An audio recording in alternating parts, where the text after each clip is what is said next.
بسم اللہ الرحمن الرحیم۔ السلام علیکم۔ لاسٹ لیکچر میں اسٹوڈنٹس ہم نے مسلم مفکرین کی تعلیمی خدمات میں امام محمد الغزالی کو پڑھا ہے۔ اب جو ہمارے دوسرے مسلم مفکر تعلیم ہیں وہ ہیں ابن خلدون۔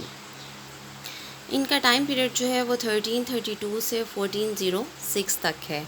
اس میں سب سے پہلے ہم ان کا تعارف، تعلیمی تصورات اور مقاصد تعلیم پڑھیں گے۔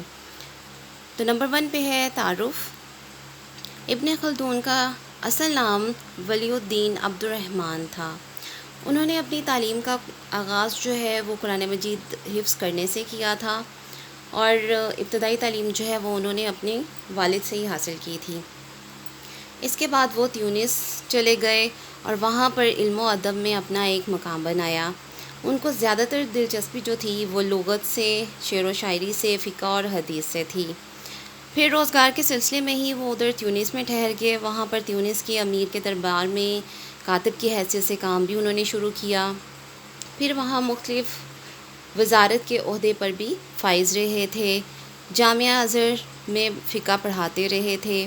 ان کی جو اصل وجہ شہرت ہے وہ ان کی ایک کتاب ہے جو کہ مقدمہ ابن خلدون ہے، اور یہی کتاب ان کی وجہ شہرت بنی تھی۔ تعلیمی تصورات۔ ان کی کتاب مقدمہ ابن خلدون اپنی مثال آپ ہے۔ اس میں تاریخ، فلسفہ، سیاسیات، معاشیات، عمرانیات اور عربی علم و تہذیب و بحث شامل ہیں۔ المقدمہ جو آپ کی اس کتاب کے ساتھ مقدمے کے طور پر شامل تھا، وہ اب اسی طرح سے ایک مکمل تصنیف کی جو ہے وہ حیثیت حاصل کر چکا ہے۔ اس میں جو انہوں نے خاص موضوع بحث رکھا ہے وہ تعلیم و تعلم ہے۔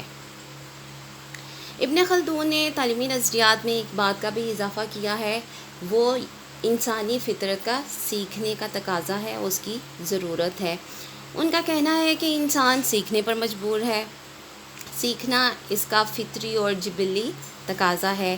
جیسے شروع میں انسان نے آگ کو جلانا سیکھا، پھر اس نے اپنے تن کو جو ہے وہ پتوں سے ڈھانپنا سیکھا، اسی طرح سے سیکھنا جو ہے انسان کا فطری اور جبلی تقاضا ہے۔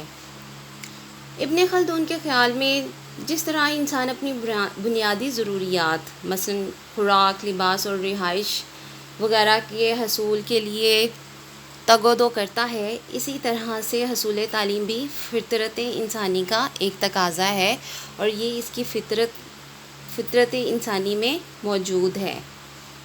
انسانی فطرت میں سیکھنے کی صلاحیت ہی تعلیم کی بنیاد ہے، اور سیکھنا جو ہے وہ انسانی فطرت میں موجود ہے۔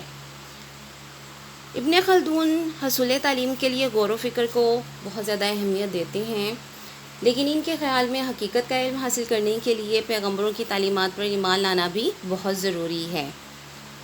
اب دیکھتے ہیں مقاصد تعلیم ابن خلدون کے نزدیک کیا ہیں۔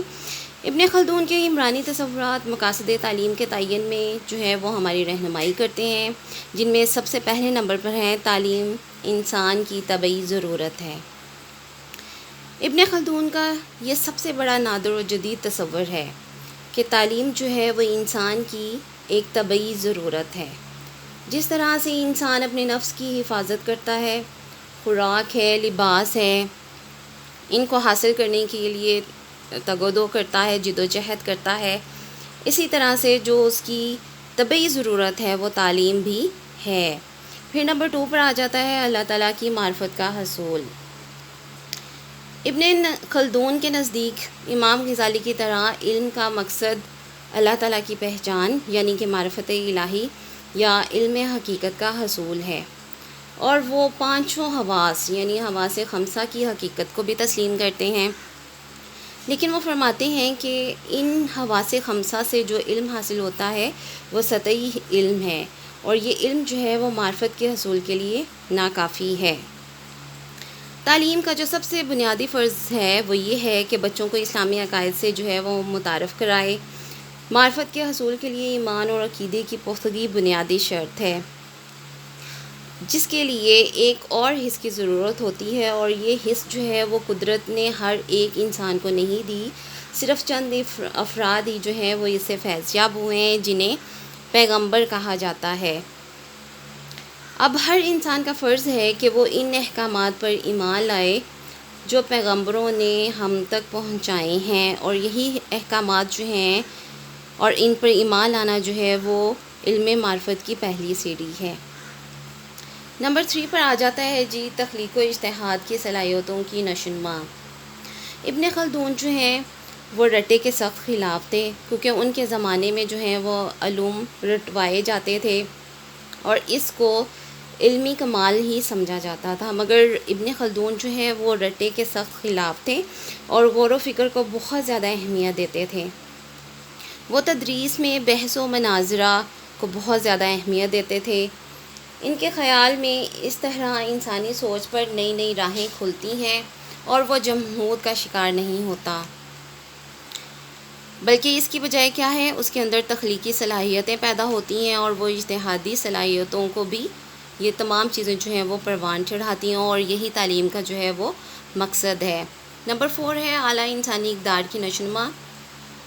ابن خلدون انسان کو بہت معزز قرار دیتے ہیں اور ان کے خیال میں کوئی بھی ایسی بات نہیں ہونی چاہیے جو انسان کی عزت نفس کے خلاف ہو۔ اس سے کیا ہوتا ہے کہ انسان جو ہے وہ شرف انسانی یعنی انسان ہونے کے عہدے سے جو ہے وہ گر جاتا ہے اور انسان میں جو ہے برے اخلاق پیدا ہوتے ہیں۔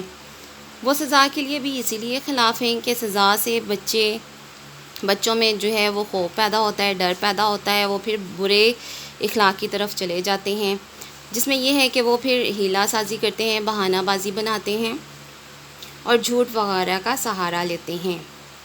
اب تعلیم کا جو اصل مقصد ہے وہ تو انسان میں جو ہے وہ خود اعتمادی، غیرت و شجاعت وغیرہ جیسی اعلیٰ اقدار جو ہے وہ پیدا کرنا ہے، جو اسی طرح سے ہو سکتی ہیں۔ اب نمبر 5 پر ہے غور و فکر کی صلاحیت کی نشوونما۔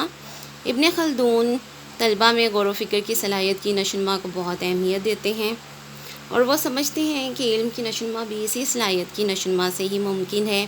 انسان اپنے ارد گرد کے ماحول کو دیکھتا ہے، اس پر غور کرتا ہے اور جہاں سے فائدہ اٹھا سکتا ہے وہاں سے فائدہ اٹھانے کے طریقے بھی سوچتا ہے۔ اس سے انسان میں قوت